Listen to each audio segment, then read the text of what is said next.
బారికి వెళ్లిన ఎస్ఐ రాజుకి ఏదైనా మేజర్ క్లూ దొరుకుతుందా? అసలు ఈ మర్డర్కి ఒక ఫారినర్కి సంబంధం ఏంటి? చనిపోయినది వినయే అని ఎస్ఐకి తెలుస్తుందా? Pen murder episode 7. Vinay murder జరిగిన లొకేషన్ విజిట్ చేసి అక్కడ నుండి రాయల్ బార్కి బయలుదేరుతారు ఎస్ఐ రాజు మరియు కానిస్టేబుల్ మూర్తి. అలా కొద్దిసేపటికి రాయల్ బార్కి రీచ్ అయ్యి పార్కింగ్లోకి వెళ్తారు. అక్కడ ఉన్న ఫారినర్స్ని చూసి ఎస్ఐ రాజు షాక్ అవుతాడు.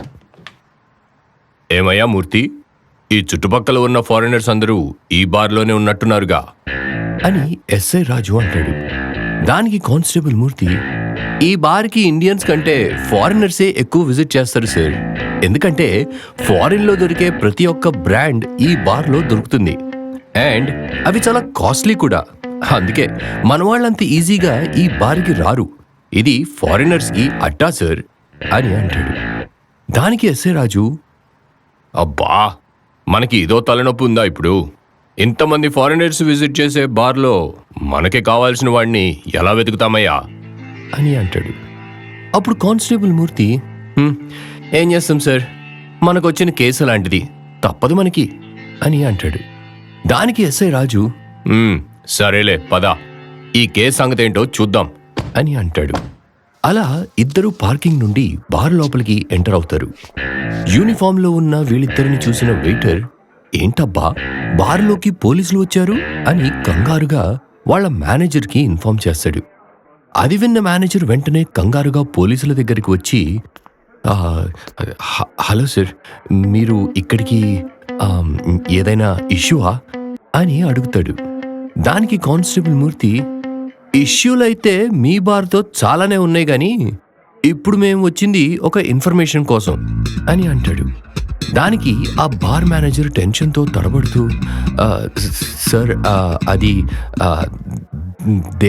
దేని గురించి, ఐ మీన్ అదే ఏ ఇన్ఫర్మేషన్ సార్ అని అడుగుతాడు. అలా తడబడుతున్న బార్ మేనేజర్ని చూసి ఎస్ఐ రాజు సీరియస్గా, ఎందుకంత భయపడుతున్నారు? మేమింకా మ్యాటర్ ఏం చెప్పలేదుగా మీకు అని అంటాడు. దానికి ఆ బార్ మేనేజర్, అంటే పోలీసులు వచ్చారంటే ఏదో ప్రాబ్లం ఉన్నట్టే కదా సార్, అందుకే కొంచెం టెన్షన్గా ఉంది అని అంటాడు. దానికి SI Raju, coming to the point, 2 weeks back ఒక మర్డర్ జరిగింది, గుర్తుందా అని అడుగుతాడు. అప్పుడు ఆ బార్ మేనేజర్, మీరు అడిగేది ఆ హైవే పక్కన జరిగిన మర్డర్ గురించేనా సార్ అని అంటాడు. వెంటనే కానిస్టేబుల్ మూర్తి, అవును, ఆ మర్డర్ గురించే అని అంటాడు. అప్పుడు బార్ మేనేజర్, ఎస్ సార్ తెలుసు, బట్ మర్డర్ అయ్యింది ఎవరో తెలియదు కదా సార్. న్యూస్లో ఎక్కడా కూడా ఆ మర్డర్ జరిగిన వ్యక్తి మొహాన్ని చూపించలేదు. కానీ ఆ మర్డర్కి మా బార్కి సంబంధం అని అంటుండగానే ఎస్ఐ రాజు, మీలో ఎవరో మర్డర్ చేశారు అని అనట్లేదయ్యా, కానీ ఆ మర్డర్ జరిగిన రోజు మీ బార్ నుండి మా స్టేషన్కి ఒక కాల్ వచ్చింది. కాల్ అయితే చేశారు కానీ ఎవ్వరూ ఏం మాట్లాడలేదు. ఆ కాల్ లిఫ్ట్ చేసినప్పుడు మీ బార్లో ఎవరో బాగా గొడవ పడుతున్నట్టు వినిపించింది. అందులో ముఖ్యంగా ఒక ఫారినర్ వాయిస్ కూడా ఉంది అని ఎక్స్ప్లెయిన్ చేస్తాడు. దానికి బార్ మేనేజర్, సార్, మందు కాస్త ఎక్కువైనప్పుడల్లా ఎవరో ఒకరు అలా గొడవ పడడం కామనే కదా సార్ బార్లల్లో అని అంటాడు. అప్పుడు ఎస్ఐ రాజు, ఆ మాత్రం మాకు కూడా తెలుసు మేనేజర్, బట్ ఆ రోజు జరిగిన మర్డర్ కేసులో ఒక ఫారినర్ ఇన్వాల్వ్ అయ్యి ఉంటాడని సస్పెక్ట్ చేస్తున్నాం. ఈ చుట్టుపక్కల ఫారిన్ నుండి వచ్చిన వాళ్ళందరూ ఈ బార్కే వస్తారని విన్నాం. అందులో ఆ రోజు కాల్ వచ్చినప్పుడు ఆ కాల్లో వినిపించిన గొడవ కూడా ఒక ఫారినర్ మరియు ఒక లోకల్ వ్యక్తికి అని వాళ్ళ అరుపుల్లో అర్థమైంది. సో దాని గురించి మాట్లాడదామనే వచ్చాం అని అంటాడు. దానికి బార్ మేనేజర్ నాన్చుకుంటూ, అదంతా ఓకే సార్, మీరు ఎగ్జాక్ట్గా ఏం తెలుసుకోవాలనుకుంటున్నారో చెప్తే అని అంటూ ఉండగా ఎస్ఐ రాజు, ఏం తమాషాగా ఉండా, ఇంత క్లియర్గా ఎక్స్ప్లెయిన్ చేసినా అర్థం కావట్లేదా మీకు? రాజు, ఆ రోజు మన స్టేషన్కి కాల్ ఏ టైంకి వచ్చింది అని అడుగుతాడు. అప్పుడు కానిస్టేబుల్ మూర్తి డౌట్ఫుల్గా, సార్ అది రాత్రి 12:30కి అలా వచ్చింది సార్ అని అంటాడు. అది విన్న ఎస్ఐ రాజు బార్ మేనేజర్తో, విన్నారుగా, ఆ రోజు రాత్రి 12 నుండి బార్ క్లోజ్ అయ్యేంత వరకు ఉన్న ఫుటేజ్ మొత్తం ఓపెన్ చేయండి అని అంటాడు. దానికి bar manager, okay sir, give me a few minutes అని చెప్పి వాళ్ళ సెక్యూరిటీతో ఆ గొడవ జరిగిన రోజువి ఫుటేజెస్ ఓపెన్ చేయిస్తాడు. ఎస్ఐ రాజు మరియు కానిస్టేబుల్ మూర్తి ఆ ఫుటేజెస్ని చూస్తూ ఒక్కసారిగా షాక్ అవుతారు. ఒకరి మొహం ఒకరు చూసుకుని ఏం మాట్లాడకుండా వాళ్ళ కంటితో ఫుటేజ్ కంటిన్యూ అవ్వని అని ఒక సిగ్నల్ ఇచ్చుకుని ఆ ఫుటేజ్ని చూస్తూ వినయ్ ఉన్న స్పాట్ని కొంచెం జూమ్ చేయమని ఆ సెక్యూరిటీ గార్డ్కి చెప్తారు. అప్పుడు సెక్యూరిటీ ఆ స్పాట్ని జూమ్ చేస్తాడు.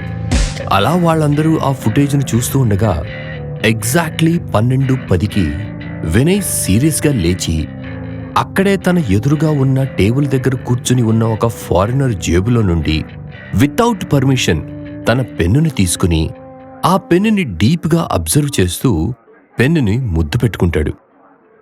వెంటనే ఆ ఫారినర్ తను కూర్చుని ఉన్న కుర్చీని వెనక్కి తన్ని కోపంగా ఆ పెన్నుని లాక్కుని వినయ్తో ఏదో సీరియస్గా అంటాడు.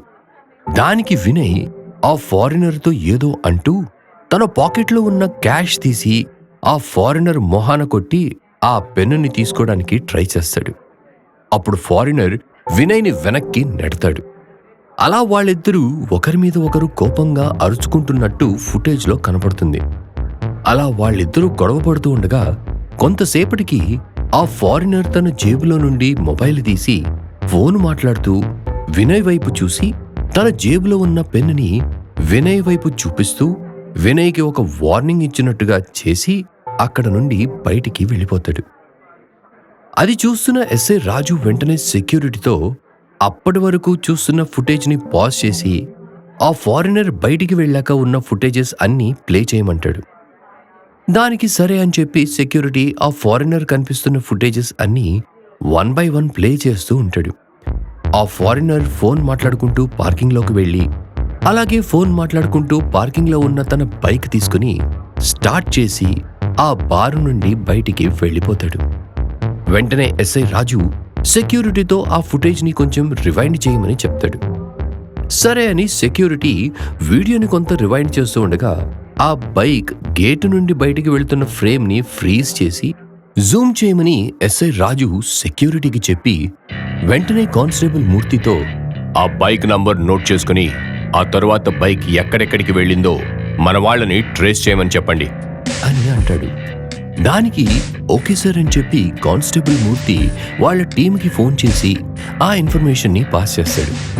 ఆ తర్వాత ఎస్ఐ రాజు కానిస్టేబుల్ మూర్తితో స్టేషన్కి వెళ్దాం పదండి అని చెప్పి హడావుడిగా వెళ్తూ ఉండగా బార్ మేనేజర్, సార్ ఒక్క నిమిషం, ఫుటేజ్ చూసి వెళ్ళిపోతున్నారు, అసలు ఏమైంది సార్ అని అంటాడు. వెంటనే SI Raju, oh yes, by the way, ఇందాక మనం లోపల గొడవ జరిగిన ఫుటేజ్ని పాజ్ చేశాం కదా, అది కంటిన్యూ చేయండి అని అంటాడు. దానికి సెక్యూరిటీ సరే అని చెప్పి మళ్ళీ ఆ బార్ లోపల ఉన్న ఫుటేజ్ని కంటిన్యూ చేస్తాడు.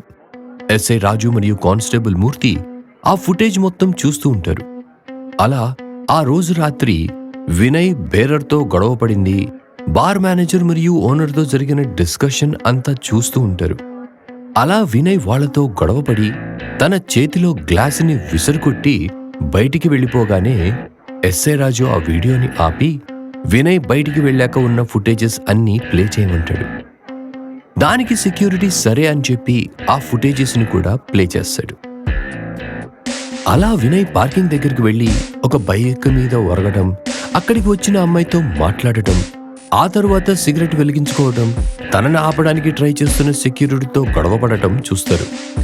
అలా గొడవ పడుతూ ఉండగా బార్ మేనేజర్ వినయ్ దగ్గరికి వచ్చి మాట్లాడడం కూడా చూస్తూ ఉంటారు. అలా ఫుటేజ్ మొత్తం చూస్తున్న ఎస్ఐ రాజు మరియు కానిస్టేబుల్ మూర్తి వినయ్ కారు రాగానే తన కారులో నుండి కొంత క్యాష్ తీసి సెక్యూరిటీకి ఇచ్చి ర్యాష్గా వెళ్ళిపోవడం చూసి ఒక్కసారిగా షాక్ అవుతారు. ఆ తరువాత ఎస్ఐ రాజు సీక్రెట్గా, ఏంటయ్యా మూర్తి, అంత కాస్ట్లీ కారులో వెళ్ళాడు అతను, కానీ మాకు మర్డర్ జరిగిన స్పాట్లో కార్ ట్రేసెస్ ఏవీ కనిపించలేదే అని అంటాడు. దానికి మూర్తి, అదే నాకు కూడా అర్థం కావట్లేదు సార్. అసలు వీటిని ఎవరు చంపారో, దేనికోసం చంపారో కూడా అర్థం కావట్లేదు అని సమాధానమిస్తాడు. ఆ తరువాత ఎస్ఐ రాజు బార్ మేనేజర్తో, ఆ వ్యక్తి కింద సిగరెట్ వెలిగించుకుని సెక్యూరిటీతో గొడవ పడ్డాడు కదా, ఆ సెక్యూరిటీని పిలవండి, అతనితో మాట్లాడాలి అని అంటాడు. దానికి బార్ మేనేజర్ సరే అని చెప్పి ఆ సెక్యూరిటీని పిలుస్తాడు. ఆ రోజు కింద డిస్కషన్ ఏం జరిగిందో క్లియర్గా చెప్పమని ఎస్ఐ రాజు సెక్యూరిటీని అడుగుతాడు. దానికి సెక్యూరిటీ, అది పార్కింగ్ ఏరియా, అక్కడ సిగరెట్ తాగొద్దు అని చెప్పాను సార్, కానీ అతను వినిపించుకోలేదు. అలా డిస్కషన్ పెద్దదయ్యింది సార్. అప్పుడే మేనేజర్ కూడా కిందకి వచ్చి ఇన్వాల్వ్ అయ్యారు. ఇంతలో అతని కారు వచ్చింది, అది ఎక్కేసి ర్యాష్గా వెళ్ళిపోయాడు అని ఎక్స్ప్లెయిన్ చేస్తాడు. ఇదంతా వింటున్న కానిస్టేబుల్ మూర్తి ఎస్ఐ రాజుతో, అసలు ఇంత వింటేజ్ కార్ వీడికెక్కడి నుండి వచ్చిందో అర్థం కావట్లేదు సార్ అని అంటూనే బారులో ఉన్న టీవీలో ఏదో చూసి ఒక్కసారిగా తన మాటను ఆపేస్తాడు. ఏంటా అని ఎస్ఐ రాజు టీవీలో చూసి ఒక్కసారిగా షాక్ అవుతాడు.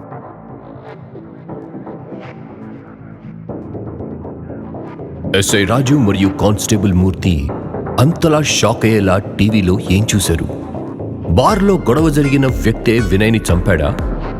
బార్ నుండి వినయ్ కారులోనే వెళ్ళినప్పుడు మర్డర్ లొకేషన్లో కార్ ఎందుకు లేదు?